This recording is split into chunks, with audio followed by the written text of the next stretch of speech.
Good morning dear students, कैसे हैं आप? सभी को राधे राधे, सभी को जय Shri Krishna.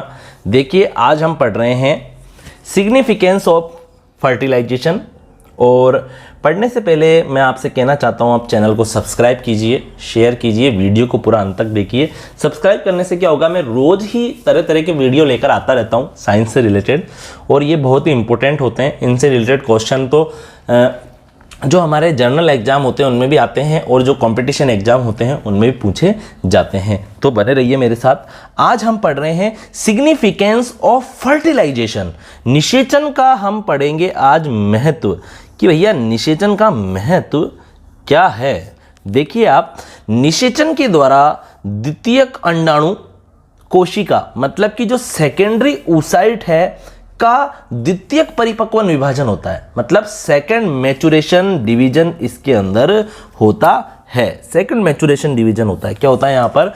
Second maturation division पूर्ण होता है। देखो क्या होता है, ये तो आपने पढ़ा ही होगा कि जो फीमेल होती है, जब वो एम्ब्रियोनिक स्टेज में होती है, मतलब जब वो भ्रूणी अवस्था में होती है, सारे के सारे जो उसके अंदर एग है ना, उसका फॉर्मेशन तो एम्ब्रियोनिक स्टेज में हो जाता है। मादा के अंदर भ्रूणी अवस्था में ही जब कोई लड़की माता के पेट में होती है, एम्ब्रियो के रूप में होती है, वो भ्रूण के रूप में होती है, उसी दौरान उसके ओवरी के अंदर सभी के सभी ओवम बन चुके होते हैं। लेकिन वो अनमैच्योर एग होते हैं। वो ओवम कैसे होते हैं या एग कैसे होते हैं? वो अनमैच्योर होते हैं।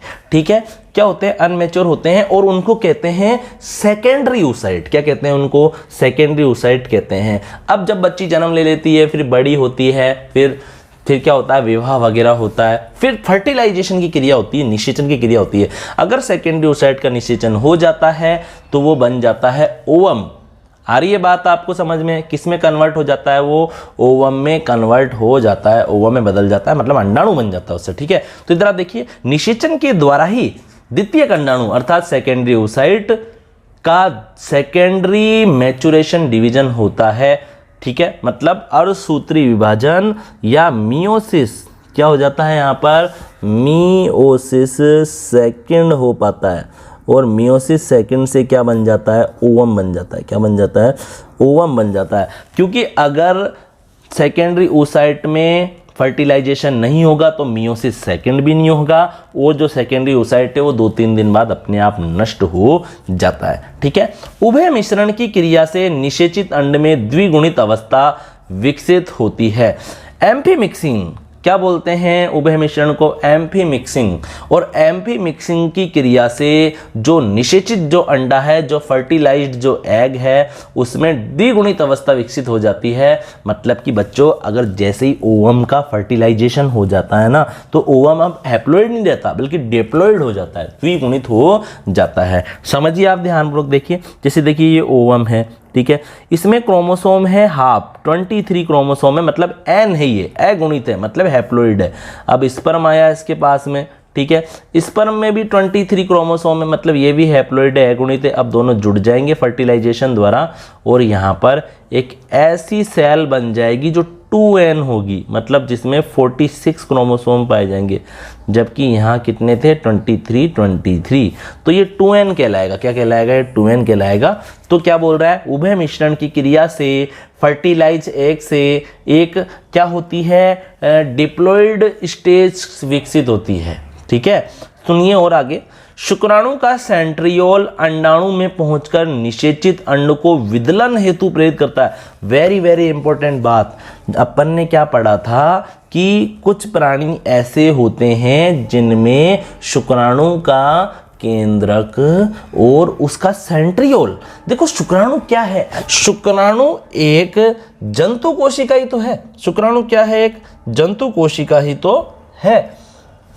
आ रही है बात आपको समझ में? एनिमल सेल है, और जितनी भी जंतु कोशिका होती है इसमें कुछ कोशिकांग पाए जाते हैं, एक सेंट्रियोल पाया जाता है। प्लांट सेल में ये एब्सेंट रहता है, पादप कोशिका में नहीं पाया जाता है। सेंट्रियोल केवल आपको मिलेगा जंतु कोशिकाओं के अंदर। अब यहाँ पर क्या होता है बच्चों? फर्टिलाइजेशन के दौरान जो स्पर्म का जो न्यूक्लियस है, स्पर्म का क्या है, जो न्यूक्लियस है और यहाँ तक कि जो उसका सेंट्रियोल है वो एग के अंदर चला जाता है, ठीक है, ओवम के अंदर चला जाता है, ठीक है। देखो मैं ओवम भी बोल सकता हूँ, एग भी बोल सकता हूँ, ओटिड भी बोल सकता हूँ, बात सब बराबर ही है, या ओवा भी बोल सकता हूँ, ये सब एक ही चीज़ है, ठीक है ना, एक ही शब्द है, कंफ्यूज मत होना, ठीक है। तो क्या हो रहा है, इधर आप देखिए जो एनिमल सेल है उसके अंदर न्यूक्लियस भी होता है, उसमें सेंट्रियोल भी होता है। प्लांट सेल में सेंट्रियोल नहीं पाया जाता है, तारक केंद्र नहीं पाया जाता है। अब इधर आप देखिए ध्यानपूर्वक क्या हो रहा है, यहाँ पर फर्टिलाइजेशन के दौरान जो अंडाणु होता है ना उसका सेंट्रियोल तो नष्ट हो जाता है। अब शुक्राणु का न्यूक्लियस और सेंट्रियोल अंडाणु में प्रवेश कर जाता है और अंडाणु में पहुंचकर निषेचित अंडे को विदलन हेतु प्रेरित करता है। देखो अब समझना, इधर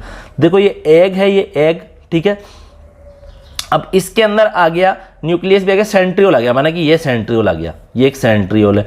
अब ये सेंट्रियोल डिवाइड होकर कहाँ चल जाता है बच्चों, इसके वहाँ पर चल जाता है, ध्रुवों पर चल जाता है। किसके चल जाता है, इसके ध्रुवों पर चल जाता है और बीच में फिर कुछ ऐसे सूत्रों का निर्माण कर देता है, ठीक है, जिसके कारण क्या होता है, विदलन होने लग जाता है। अंडे में विदलन होने का मतलब क्या है कि अंडे में विभाजन होने लग जाता है, ये विदलन होता है।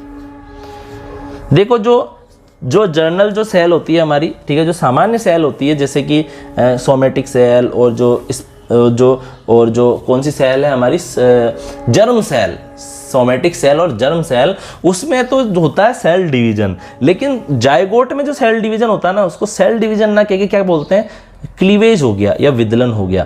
तो बच्चों जो सेंट्रियल होता है ना, शुक्राणु का जो सेंट्रियल होता है वो अंडाणु में विदलन को प्रेरित करता है, ठीक है। निषेचन क्रिया से ही नर व मादा के पैतृक गुणों के मिश्रण से नए लक्षण संतति में उत्पन्न होते हैं, ठीक है, ठीक है। अब इधर आप देखिए एक मियाँ बीबी है, मतलब एक आदमी है और एक महिला है, उन दोनों की जो संतान उत्पन्न होगी ना उस संतान में अपनी उस आदमी के भी लक्षण होंगे, उस औरत के भी लक्षण होंगे, मतलब एक बच्चे में अपनी मम्मी के भी लक्षण होंगे और अपने पापा के भी लक्षण होंगे, ठीक है।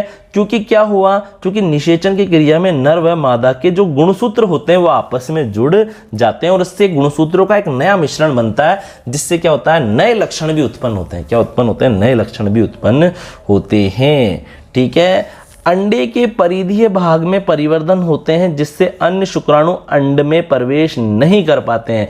देखो क्या होता है, फर्टिलाइजेशन के बाद क्या होता है, जो पेरीवेटेलाइन अवकाश है, जो प्रीवेटेलाइन जो अवकाश है, वहां पर क्या होता है बच्चों, वहां पर होती है कॉर्टिकल रिएक्शन और उससे एक निषेचन कला या फर्टिलाइजेशन मेम्ब्रेन का निर्माण हो जाता है और ये मेम्ब्रेन अंडे में एक से अधिक स्पर्म को एंटर करने से रोकती है, ठीक है। तो आज हमने क्या पढ़ा, आज हमने पढ़ा सिग्निफिकेंस ऑफ फर्टिलाइजेशन, फर्टिलाइजेशन का महत्व हमने पढ़ा। तो फर्टिलाइजेशन के महत्व अगर हम शॉर्ट में देखें तो क्या क्या है बच्चों, फर्टिलाइजेशन से ही सेकेंडरी oocyte में क्या हो पाता है, सेकेंडरी oocyte के अंदर मियोसिस सेकेंड हो पाता है, ठीक है। एम्फी मिक्सिंग की क्रिया हो पाती है, ठीक है, जिससे क्या होता है, द्विगुणित अवस्था विकसित होती है। साथ ही साथ क्या होता है, स्पर्म का सेंट्रियोल क्या कर देता है, जो एग होता है उसमें क्लीवेज को प्रेरित करता है। विदलन को इंग्लिश में क्या कहते हैं, क्लीवेज कहते हैं, ठीक है। निषेचन की प्रक्रिया के द्वारा ही, मतलब फर्टिलाइजेशन के मेथड के द्वारा ही जो मेल और फीमेल के जो पेरेंटल जो क्रोमोसोम है उसके मिश्रण से क्या उत्पन्न होते हैं, नए कैरेक्टर उत्पन्न होते हैं और वो डॉटर के अंदर या संतति में पहुंच जाते हैं। और क्या बताया गया है यहाँ पर, अंडे के परिधीय भाग में कुछ ऐसे डेवलपमेंट या परिवर्तन होते हैं जिसके कारण अन्य जो शुक्राणु होते हैं, जो अदर शुक्राणु होते हैं, या जो अपन बोल सकते हैं एक से अधिक शुक्राणु अंडे में एंटर नहीं कर पाते हैं। तो मुझे उम्मीद है जो मैंने आपको पढ़ाया वो आपको समझ में आया होगा। आप सभी चैनल को सब्सक्राइब कीजिए, अपना ख्याल रखिए।